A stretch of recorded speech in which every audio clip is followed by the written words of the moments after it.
માંડવી પાસે આવેલા મકાનમાં ભીષણ આગ લાગી હોવાની ઘટના સામે આવી છે। પાણીગેટ અને દાંડિયા બજાર ફાયર વિભાગની ટીમ તાત્કાલિક ઘટના સ્થળે પહોંચી છે। ભીષણ આગ લાગી હોય ધુમાડાના ગોટે ગોટા નીકળતા આસપાસના વેપારીઓમાં ભારે ફફડાટ ફેલાયો છે। માંડવી એક મકાનમાં આગ લાગી છે અને આ લાકડાનું મકાન હોય આગ વધુને વધુ પ્રસરી રહી હતી। જોકે ફાયર વિભાગની ટીમ તાત્કાલિક ત્યાં પહોંચી ગઈ અને તેઓ દ્વારા આગ બુઝાવવાની કામગીરી શરૂ કરવામાં આવી અને જેથી મોટી દુર્ઘટના થતાં ટળી ગઈ છે, પરંતુ થોડીક વાર માટે એમજી રોડને બંધ કરી દેવામાં આવ્યો હતો। ફાયર વિભાગ દ્વારા આગ બુઝાવવાની કામગીરી શરૂ કરવામાં આવી અને લગભગ અડધો કલાક જેટલો સમય લાગ્યો છે। આ આગ બુઝાવવા માટે હાલ આગ પર સંપૂર્ણપણે કાબુ મેળવી લેવાયો છે।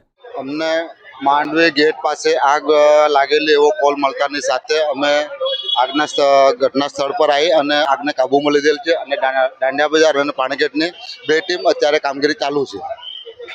કેટલું નુકસાન અને કયા કારણોસર આગ લાગી હજુ જાણવા મળેલ નથી અમને। ફાયર સેફટીનું સાધનો કેવું કઈ હતા? ફાયર સેફટીના સાધનો તો જો અમે કોઈ તપાસ કરી નથી, પણ એ તપાસનો વિષય છે। બિલ્ડિંગ થોડી જર્જરિત ને જૂની લાગે છે। બિલ્ડિંગ એટલે બહુ લગભગ 50-60 વર્ષ જૂની બિલ્ડિંગ છે અને પીડિયાવાળું મકાન છે। આપનું નામ?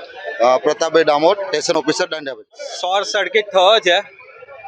આમાં ઉપર એસીના આઉટર પાર્ટ પર એસીનો શોર્ટ સર્કિટ થયું હશે, એ હિસાબે આગ પકડાઈ ગઈ। સારી દુકાન છે।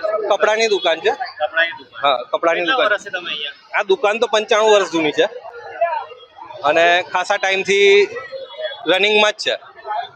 આશરે કેટલું સામાન છે, કેટલું નુકસાન થયું? 60 લાખથી કરોડ રૂપિયા જેવું થયું એવું અંદાજો આવી રહ્યો છે। હજુ બુક્સ ચેક કરીશું એટલે ખબર પડશે। ફાયર સેફટીના સાધનો હતા દુકાનમાં? દુકાનમાં ફાયર સેફટી જેવું એટલે આમાં પાણીના જગ્સ નહીં હતું, બીજું કશું નથી।